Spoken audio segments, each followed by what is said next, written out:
네, 반갑습니다. 108배TV 성범이라고 합니다.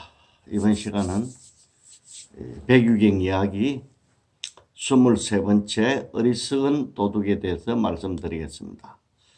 옛날 어떤 어리석은 도둑이 살고 있었습니다. 그는 매우 가난했기 때문에 남의 물건을 훔치기 시작했습니다. 어느 날 부잣집에 들어가 비단을 훔쳤으나 그는 비단이 좋은 것인 줄 모르기 때문에 팔아서 낡은 배옷과 갖가지 물건들을 사서 보자기에 싸들고 다녔습니다. 이때 한 사람이 물었습니다.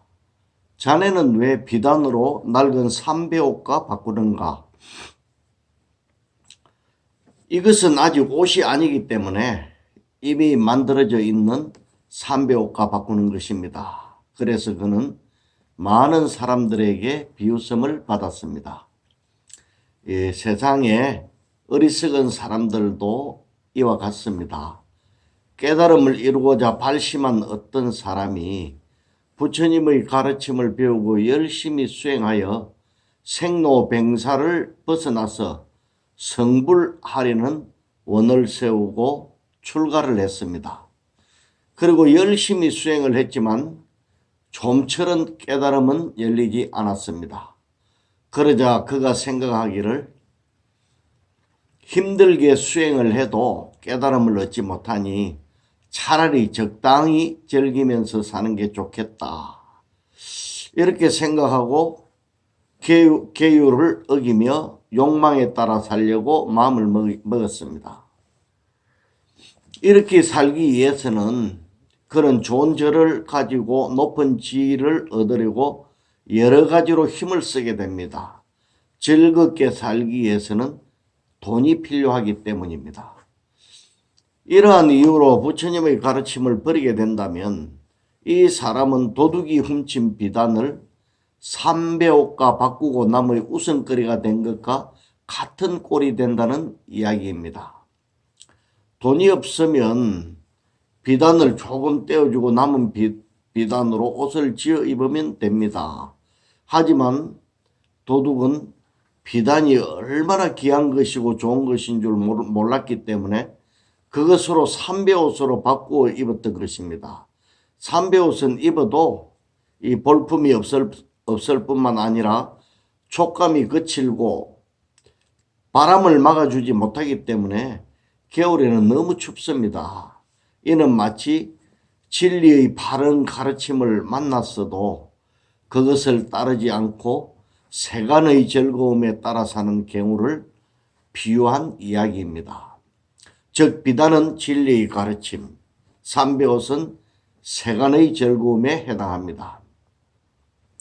우리는 매스컴을 통하여 일부 스님들이 높은 자리나 좋은 절을 차지하려고 서로 싸우는 것을 보고 이런 생각을 해보았을 겁니다. 혹시 모르지만 저는 그런 생각을 많이 해보았습니다. 스님이 되기 위해서 많은 경전을 보고 공부를 했을 것인데 왜 가장 기본적인 인과법조차 실천하지 못하는 것일까? 이렇게 말입니다. 이러한 경우가 바로 어리석은 도둑이 비단으로 삼배옷을 바꾸어 입는 것과 같습니다. 돈과 지위는 바로 쓸 수 있지만 인과법을 받는 데는 시간이 걸립니다. 그래서 어리석은 자들은 진리를 저버리고 세속적인 유혹에 걸려드는 것입니다. 이러한 자들을 위해 부처님은 이렇게 말씀하셨습니다. 선의 열매가 있기 전에는 착한 사람도 고통을 당하지만 선의 열매가 익으면 그들은 무한한 즐거움을 얻을 것이다. 악의 열매가 있기 전에는 악한 사람도 부유하게 살지만 악의 열매가 익으면 그들은 무한한 고통을 당하게 될 것이다. 이렇게 말입니다.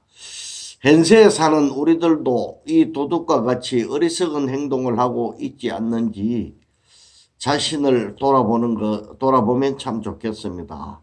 바로 눈앞에 보이는 재물이나 명예, 권력에 대한 욕심으로 진리에 대한 어긋나는 행동을 한다면 당장은 작은 이익을 얻어서 삼배옷처럼 바로 입을 수는 있겠지만 지혜가 없기 때문에 언제까지나 천한 사람으로 살아야 됩니다.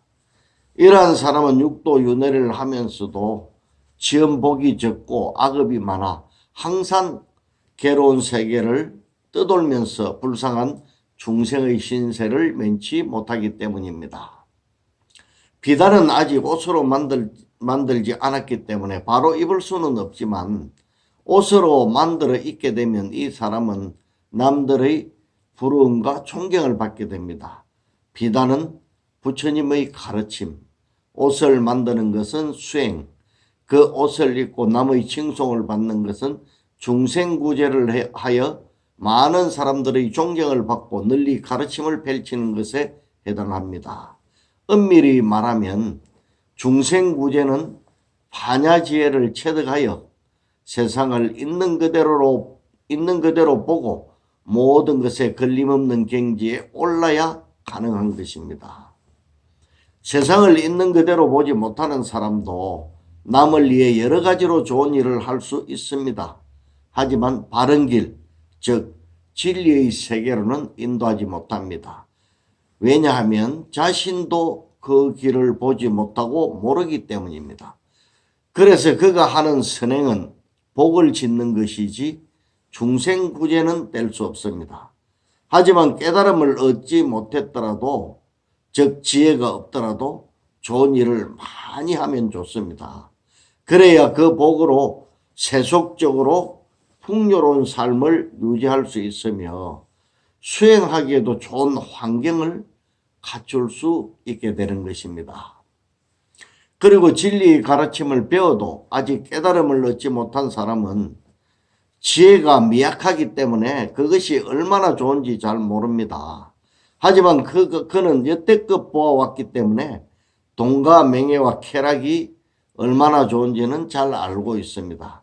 그래서 수행의 길이 힘들면 쉽게 물러나 세간의 즐거움을 탐하는 것입니다. 하지만 세간의 즐거움은 순간적인 것이므로 그렇게 오랜 시간 유지되지 않습니다.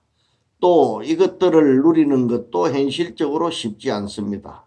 많은 돈과 시간이 있어야 하기 때문에 그나마 복을 많이 지은 사람이나 누릴 수 있지 박복하여 가난한 사람에겐 그림의 떡에 불과합니다. 그렇지만 진리를 수행하여 얻는 즐거움은 다릅니다. 부처님의 말씀에 따르면 우리 모두에게는 부처 지혜가 갖추어져 있습니다. 그래서 수행을 하여 번뇌를 조복받아 마음이 청정해지면 이 지혜가 드러나 세상의 모습을 있는 그대로 볼 수 있게 됩니다. 있는 그대로 보면 어떻게 사는 것이 가장 좋은 삶인지 정확하게 볼 수 있기 때문에 자신은 물론 남까지 행복의 세계로 인도해 줄 수 있습니다. 그리고 이 즐거움은 변치 않는 영원한 즐거움입니다. 그리고 행복한 삶을 사는데도 지혜로운 사람에게는 돈이 필요하지 않습니다. 만일 필요하다 해도 지혜가 있기 때문에 그것을 쉽게 얻을 수 있습니다. 그래서 구태여 돈을 욕심내지 않습니다. 예를 보면 세속적인 즐거움에 비하여 깨달음의 지혜로 얻는 즐거움이 얼마나 더 뛰어난지 간단하게 알 수 있습니다. 깨달음이 좋은 줄은 잘 알지만 뛰어난 근기가 아니면 그것을 얻기가 너무 어렵다. 그래서 좀처럼 마음을 내지 못하는 것이다. 만약 발심을 하여 열심히 수행을 하는데도 불구하고 깨달음을 얻지 못한다면 평생 헛일한 것이 아니겠는가 라고 말하는 사람도 있습니다. 하지만 하루에 조금씩이라도 배우다 보면 마치 가랑비에 옷 젖듯 점차 성숙되어 갈 것입니다. 그리고 꼭 깨달지는 못해도 세상을 보는 안목이 높아져서 전반적으로 삶의 차원이 높아질 것입니다. 또 마음을 다스릴 줄 알게 되므로 괴로움에서 벗어나 행복해질 수도 있습니다. 이 밖에도 여러 가지 이익이 있지만 분명한 것은 비록 깨달지는 못해도 진리를 배우는 것이 돈이나 명예를 추구하는 것보다 훨씬 낫다는 것입니다. 초발심 자격문에 놓는 문장 하나 소개드리며 이 시간을 마무리하겠습니다. 3일 동안 닦은 마음 천년의 보배요. 100년 동안 탐낸 재물 하루아침에 띠거릴세. 그럼 오늘도 좋은 날 되시길 빌겠습니다. 다음에 또 뵙겠습니다.